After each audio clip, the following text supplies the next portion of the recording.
Now, I know I've been kind of harsh on the King James Version lately, and it's not intentional.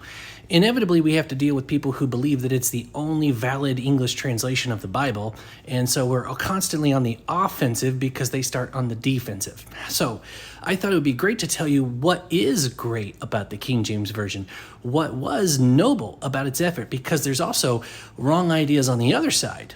It was not a selfishly motivated thing like many people think.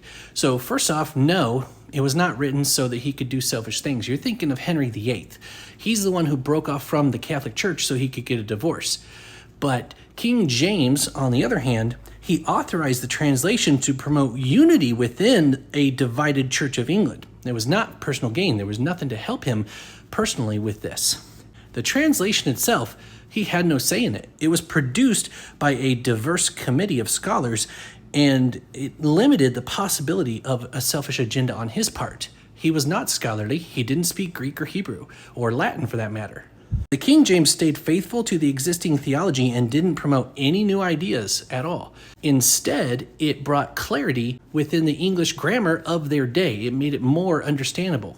The translators prioritized accuracy using the original Hebrew and Greek texts, and yes, they used some Latin where they didn't have the original documents. Now, again, I do make the point often that they used the best sources they had available at the time, which was the Textus Receptus, which dated to the 1400s. So what they were using was only 200 years old and 1400 years after Christ, but still was the best thing available. They found the oldest ones they could so they could be as close to the original as possible. So while King James did authorize it and fund it, he had no say in it. English Bibles were already in circulation, so this version really wouldn't have been a power grab for him at all. The whole point of it was for public reading and spiritual growth. And believe it or not, supporting a Bible in the common language actually aligned with the broader Protestant Reform movement of the time. So if anything, this would have brought more of a stigma upon him for bringing about and authorizing a modern translation to make it more understandable for the masses. The Catholic Church of the time was very, very against that. Martin Luther did it in German, and King James, he authorized it to be done in English.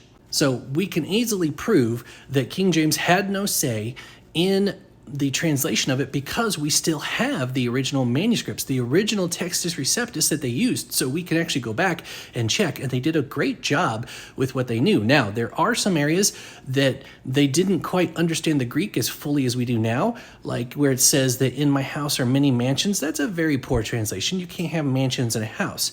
It's dwelling places. There's nothing opulent about it. So it's just a poor translation because they weren't as educated on the ancient Greek. We've learned a lot since then, and we've also found manuscripts that are about 1,000 years older. So yeah, the other translations are more accurate than the King James, but that does not make the King James bad or inaccurate. There's a lot of accuracy, and it can still bring you to salvation.